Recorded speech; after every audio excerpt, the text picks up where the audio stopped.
Friends, நம்ம இன்றைக்கி தேன் மிட்டாய் எப்படி செய்யுதுன்னு பார்ப்போம். ஈஸியாக இட்லி மாவுலேயே தேன் மிட்டாய் எப்படி செய்யுதுன்னு நம்ம பார்க்கலாம். 90's கிட்ஸ்க்கெலாம் ரொம்ப ரொம்ப பிடிக்கும். அப்போ வந்து எல்லா கடைகளிலும் ஈஸியாக கிடைக்கும்.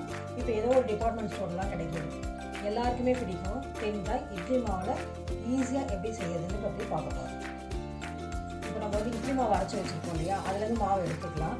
அப்படி இல்லை புதுசாக செய்யணும் விருப்பப்பட்டவங்களுக்கு ஒரு அளவுக்கு 200 கிராம் அரிசி எடுத்துக்கிட்டு ஒரு 50 கிராம் வந்து பருப்பு ஊற வச்சுக்கணும். ஊற வச்சு ஒரு 3 மணி நேரம் ஊற வச்சுட்டு மிக்சியில் போட்டு அரைச்சி எடுத்துக்கலாம்.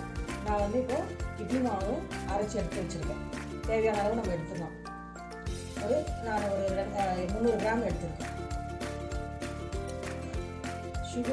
சுகர் சக்கரை வந்து நம்ம 250 கிராம், சோடா மாவு பேக்கிங் சோடா சிறிதளவு, ஃபுட் கலர் நான் வந்து ஃபுட் கலர் எடுத்து வச்சுருக்கேன். சர்க்கரையை ஃபஸ்ட்டு பாகு எடுத்து வச்சுக்கலாம். தேன் மிட்டாய் செய்யறதுக்கு சர்க்கரை பாகு நம்ம ரெடி பண்ணணும். இப்போ நம்ம சர்க்கரை எடுத்து வச்சுருக்கோம் இல்லையா, அது ஒரு பாத்திரத்தில் போட்டுட்டு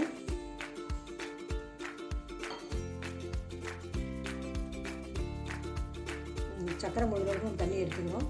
இதை நம்ம பாகு காய்ச்சி ரெடி பண்ணிகிட்டே இருக்கலாம். அப்புறம் மாவு ரெடி பண்ணுவோம்.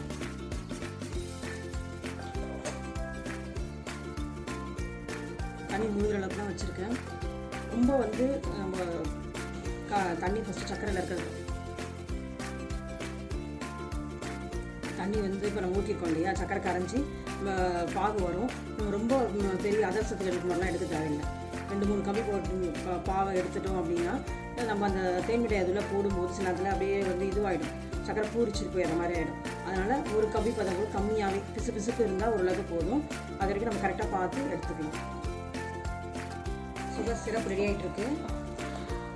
கொஞ்ச நேரத்தில் வந்துடும். ரொம்ப நம்ம முத்தாமல் பார்த்துக்கணும்.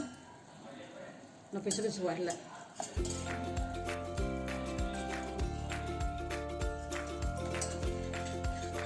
வந்துட போது நம்ம லைட்டாக அந்த கலருக்காக கொஞ்சம் கலர் போடுறோம்.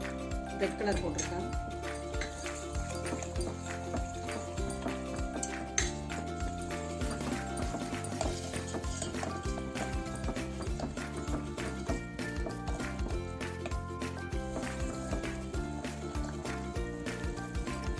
பாருங்க, பிசு லைட்டாக இருக்குது. போதும். இன்னும் வேணும்னா விட்டுக்கலாம். நம்ம லைட்டாக இருந்தாலே போதும்.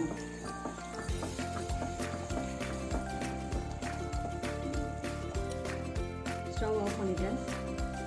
அதை சக்கரை பாகு ரொம்ப இதுவாகிடக்கூடாதுன்றதுக்காக நம்ம லைட்டாக லெமன் பிழிஞ்சிடலாம்.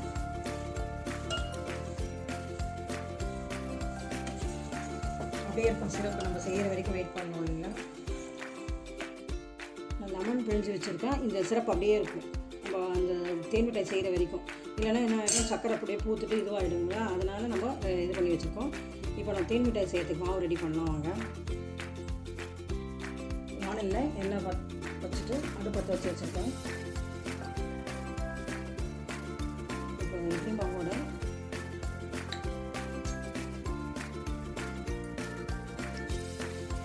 நமக்கு ஒரு 1/4 ஸ்பூன் வந்து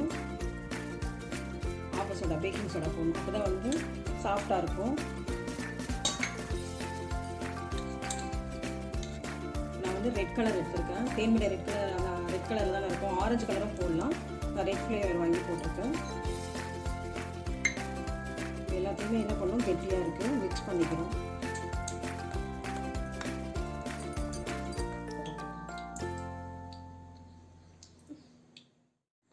எண்ணெய் வந்து மிதமாக சூட்டில் இருக்கணும். ரொம்ப வந்து ஹையாக ஃப்ளேம் வைக்க வேண்டாம். முறுமுறுன்னு ஆகிடும். அப்புறம் உள்ளே மாவு வேகாத மாதிரி ஆகிடும். அதனால் திட்டமான சூட்டில் மிதமான சூட்டில் நம்ம ஃப்ரை பண்ணி எடுக்க போகிறோம். பால் மாதிரி போடலாம்.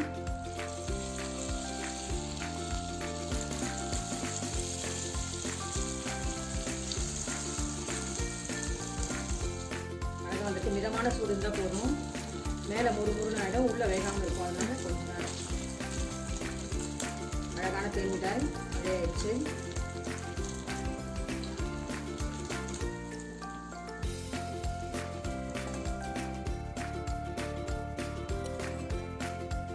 தேன் மிட்டாயை சிரப் சுகர் சிரப் செஞ்சு வச்சுருக்கோம் இல்லையா, சக்கரை பாகு, அதில் நம்ம ஆட் பண்ணுறோம். 5 மினிட்ஸ் இருக்கட்டும். வெயிட் பண்ணி பார்க்கலாம். வெயிட் பண்ணி தேன் மிட்டாய் ரெடி.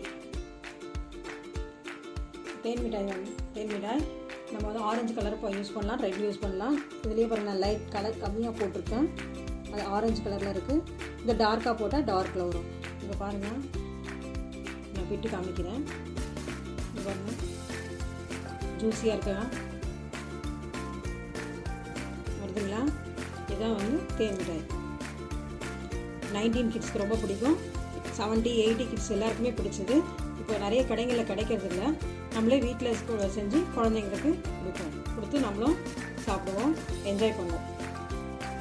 இந்த சேனலை லைக் பண்ணுங்கள், கமெண்ட் பண்ணுங்கள், மறக்காமல் ஷேர் பண்ணுங்கள், சப்ஸ்கிரைப் பண்ணுங்கள். நன்றி. அடுத்த வீடியோவில் நம்ம